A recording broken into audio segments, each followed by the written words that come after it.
Até que ponto, Caio, é saudável para a psicologia, para a psique do ser humano, ficar destribuchando certos assuntos de ordem espiritual, esses mistérios que o cara fica querendo resolver, desvendar, como é que funciona isso, como é que funciona aquilo, sabe? Existem muitos arqueólogos espirituais, Paleontólogos, paleontólogos, cara, é muito chato isso. exumadores de mistérios espirituais, querem desencavar. Isso, Ghostbusters, sabe assim?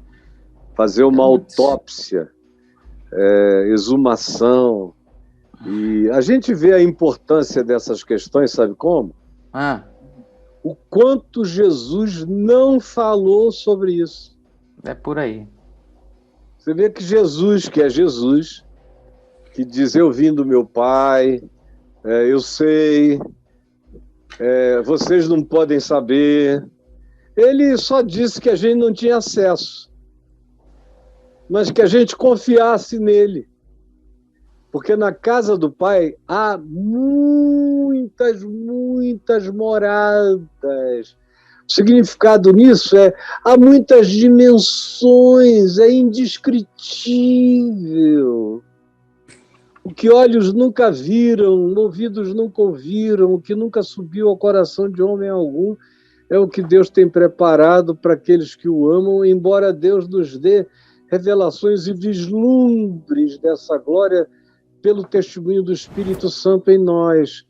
Mas a gente anda e não somos recomendados a usarmos a imaginação nesse sentido, porque a nossa imaginação, a melhor imaginação, a mais Spielbergiana imaginação, ainda é uma neblina fosca, pálida, sem contornos, sem visibilização, sem demonstração, sem nada do que de fato seja a realidade que nos aguarda para além de toda a concepção humana.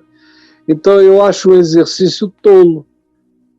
Eu acho que o nosso amigo José Henrique devia estar aprendendo a viver na Terra, ao invés de ficar perdendo o tempo dele a respeito disso. A vida eterna existe, cara, ponto. Se você crê em Cristo, você está seguro, ponto. E se você andar segundo o Evangelho, você começa a experimentar a alegria da vida eterna aqui e agora e já, ponto. O resto é comentário, é especulação, ponto. Ponto. Parágrafo. Fechou. Não é mais simples? Não é muito mais. Mas o pessoal não quer o mais simples, eles querem especular. Senão eles acham que não estão fazendo uma coisa diferente dos outros, que não são tão profundos quanto os outros, que os outros não têm as mesmas viagens de interesse, de percepção deles e tudo mais. Tem uma perda de tempo brutal, quando na realidade, antes de qualquer coisa, eu devo internalizar o que Jesus explicitamente ensinou e fez. Explicitamente é isso. Depois que eu tiver internalizado isso tudo, quanto mais a gente internaliza, como Jesus nos ensinou a viver no mundo, mais a gente aprende o significado da própria eternidade. Sem que a gente precise ler uma cartilha escatológica, ou de estado intermediário, ou de qualquer coisa a esse respeito. Por que eu me interessei pelo tema na adolescência? Eu me interessei pelo tema na adolescência porque eu vivia sendo abordado por pessoas que diziam que não criam na vida eterna. Eu não era uma pessoa comprometida com o Evangelho, mas eu sabia que a vida não acabava na tumba ali, daqui a pouco, que ela prosseguia. E eu gostava de dizer para todo mundo, cara, não é assim não, isso continua. Depois que eu me converti, é porque eu era indagado em todos os lugares. Aí eu tinha uma experiência já acumulada das leituras anteriores e que eu fui atualizando.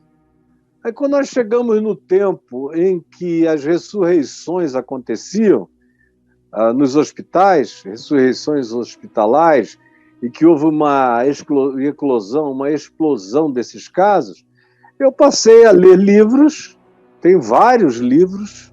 Aqui mesmo, ontem ou anteontem, eu estava gravando aqui sobre o luto, e olhei para o lado e achei alguns livros sobre eles. E um deles que estava aqui do meu lado, está aqui, ó. No meio de tantos livros, esse aqui, sobre doubles e projeções psíquicas logo em torno da morte. É um livro que eu li há muitos anos. Ele está todo até meio manchado, já foi consumido há tantos anos. Eu me lembro que eu comprei esse livro na Inglaterra, aí no final dos anos 80. Como ele, um monte de outros da mesma natureza. E apenas para ajudar pessoas, mas eu pessoalmente não vivo pensando no tema, nem no assunto, e acho que o que a gente tem que fazer mesmo é aprender a vida eterna na Terra. É o que Jesus disse: aquele que crê em mim, aquele que crê nas minhas palavras, não entra em juízo, já passou da morte para a vida eterna, já é habitado pela eternidade aqui, hoje já. Então eu quero a cada dia aumentar a paz eterna, o gozo eterno, a glória eterna, as virtudes eternas, a paciência eterna, a longanimidade eterna, a misericórdia eterna, o amor eterno. Tudo isso que constitui a eternidade, eu quero que cresça em mim na Terra. Porque o resto é especulação, o melhor que eu possa conseguir aqui.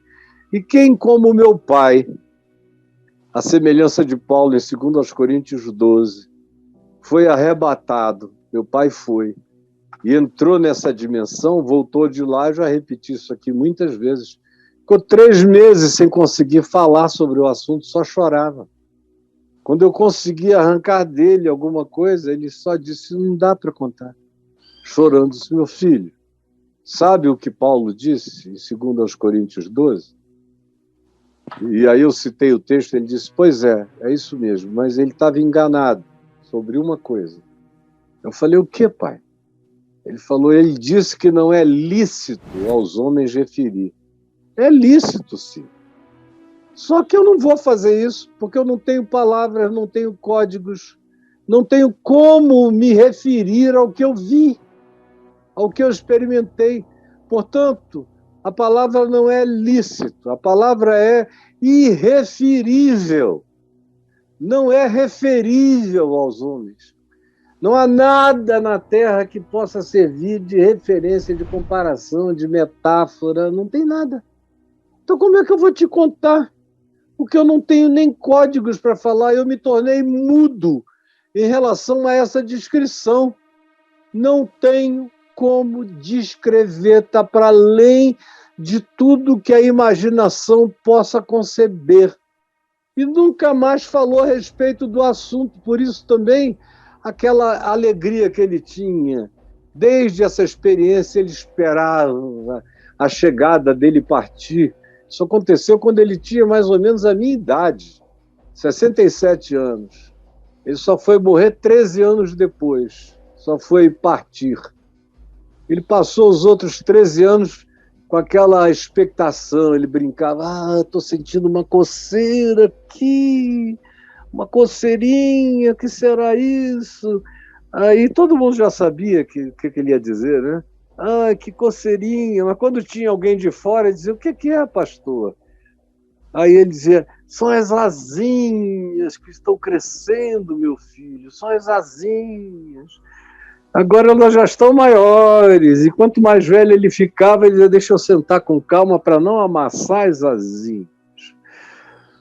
Era a brincadeira dele, com a certeza de que ele estava indo e que ele sabia a glória que o aguardava. É isso. Caio, aí ele volta aqui, ele tá com a gente no Papo de Graça. Ele só fala assim: Caio, o problema é o seguinte, cara, é esquecer da família, sabe? Não Meu medo é esquecer os entes queridos. Não vai esquecer ninguém que você ama. Olha, todo mundo que se ama não se perde na eternidade. Guarda isso. todos os que se amam não se perdem na eternidade. Todos os que se amam não se desencontram na eternidade. Todos os que se amam têm o seu lhame, o seu vínculo preservado na eternidade. A diferença é que a Adriana já não será a minha mulher. Já não será. Jesus disse, serão como os anjos do céu, não se casam e não se dão em casamento. Eu não vou fazer bodas de não sei o quê, de 1000 anos com a Adriana. Um milênio de bodas. Bodas de milênio, né? Não tem tempo. Bodas nucleares.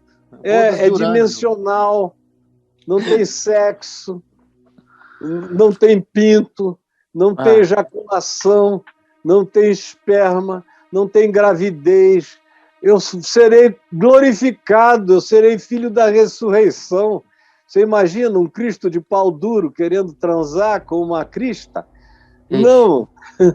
Eu serei como Cristo na ressurreição. Serei semelhante a Ele. Eu serei um ser transdimensional, interdimensional, para quem espaço-tempo não trazem mais nenhuma sorte de limitação.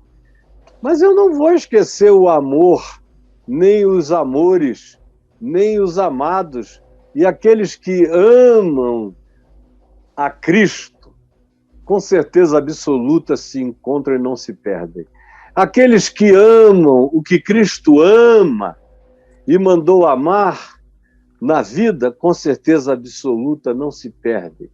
Aqueles que lutam pelas causas e que têm fome e sede de justiça e que são mansos e misericordiosos e ensináveis, esses que são os bem-aventurados, reconciliadores dos próximos e do próximo, não se perdem na eternidade, são bem-aventurados, são filhos dessa ressurreição.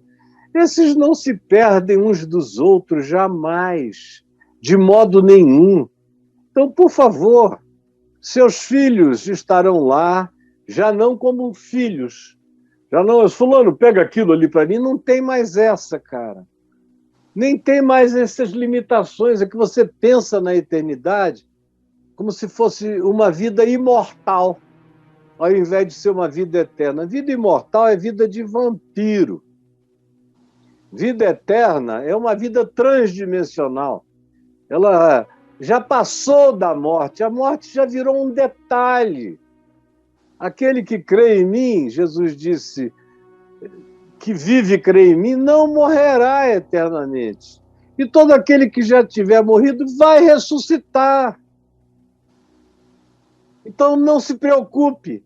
Em nenhuma das faces dessa moeda tenha preocupações, porque você já é filho da eternidade. É só crer.